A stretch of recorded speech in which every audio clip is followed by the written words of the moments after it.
Virðulegur forseti. Vannæring, einmanaleiki allan sólarhringinn, einangrun, enginn til að ræða við, depurð, kvarta ekki, enginn að hugsa þau, ótryggt fæðuöryggi, fæðuframboð lítið, slæmt næringarástand, vilja ekki láta hafa fyrir sér, vannæring leiðir af sér pirring, óróa, minnisleysi, þunglyndi, kvíða og minnkaða hreyfihæfni. Þetta á við aldraða sem hafa minna en 200.000 kr. til ráðstöfunar á mánuði og eru á aldrinum 77 til 93 ára og útskrifast á öldrunardeild Landspítalans. Þau sem eru sjálf í vöðvaniðurbroti af því að þau borða ekki nóg og voru líka að sjá veika maka leið enn verr á sálinni ef það var hægt. Þetta segir Berglind Soffía í rannsókn frá 3. janúar sem var viðtal við hana útskrift á öldrunardeild Landspítalans. Rót vandans er alvarlegur skortur á hjúkrunarrými og þrýstingur alls staðar að frá spítölum að útskrifa fólk sem fyrst. Ég vil spyrja ráðherra, er verið að gera eitthvað í þessu máli? Og ef það er verið að gera eitthvað, hvað er verið að gera? Og er það óásættanlegt að bara einn sem er í þessu ástandi er einum of mikið? Þannig að ég vil bara fá að vita hvað er í gangi í sambandi við þessi mál vegna þess að þessi lýsing á því hvernig þessu fólki líður er ömurlegt og er okkur til ábyrgðar skammar hér á Íslandi að það skuli vera eldri borgarar á aldrinum 77 til 93 ára í þessari aðstöðu. Og ég spyr, hvernig í ósköpunum er hægt að hafa þessa aldraða einstaklinga í þessu ástandi? Þá svarar hæstv. Heilbrigðisráðherra Svandís Svavarsdóttir óundirbúinni fyrirspurn. Virðulegur forseti, ég vil þakka hv.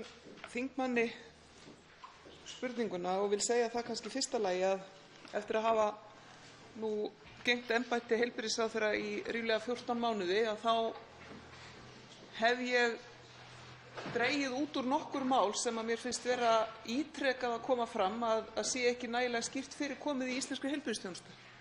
Og meðal annars er heilbrigðisþjónusta við aldraða. Og af þeim sökum hef ég sett þau mál sem sérstakt forgangsmál á yfirstandandi ári, árinu 2019, og hef af þeim sökum nú þegar átt fundi með lykilaðilum í heilbrigðisþjónustu við aldraða. Og næsti fundur sem ég mun halda mun verða með þeim sem að best þekkja til í forvarnarmálum þegar að aldraðir eru annars vegar.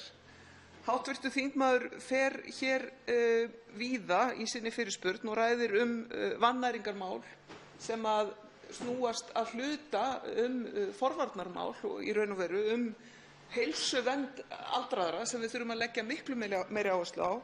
Hv. þingmaður spyr líka hjúkrunarrými og þar erum við verulega að gefa í. Við erum að fjölga hjúkrunarrýmum og bara núna á þessu ári fjölga hjúkrunarrýmum hátt í 200 rými, þannig að þar er verið að stíga stór skref. Fjölgun dagdvalarrýma hefur líka verið á dagskrá og þeim hefur þegar verið fjölgað bæði hér á höfuðborgarsvæðinu og líka norður í Eyjafirði og víðar.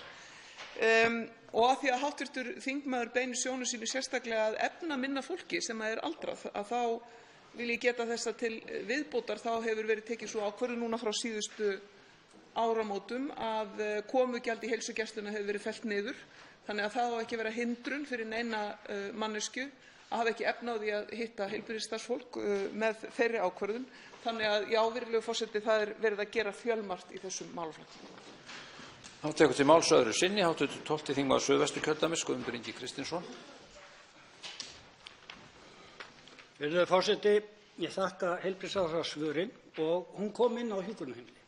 Og þess vegna vil ég í því samhengi benda á grein sem var í Morgunblaðinu núna helgina, þar sem Helga Hansdóttir, hjúkrunarfræðingur sem er yfir mörkinni, bendir á að þeir þurfa að fara að skera niður 50 milljónir.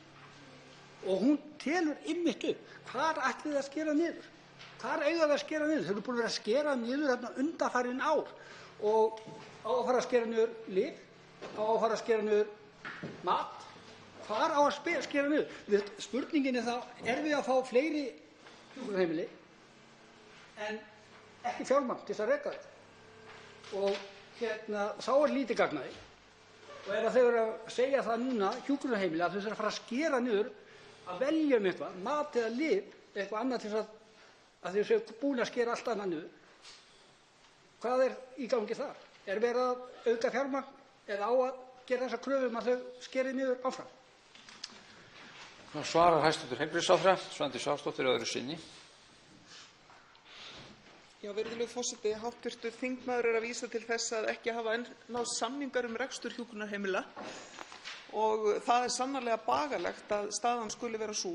Samkvæmt þeim upplýsingum sem ég hef fengið frá Sjúkratryggingum Íslands sem að fara með samningsumboðið fyrir hönd ríkisins, þá er það svo að enn er verið að skiptast á upplýsingum, þ.e. rekstraraðilar hjúkrunarheimila og Sjúkratryggingar Íslands, þannig að ég hef fengið þær upplýsingar að þar standi samskipti yfir.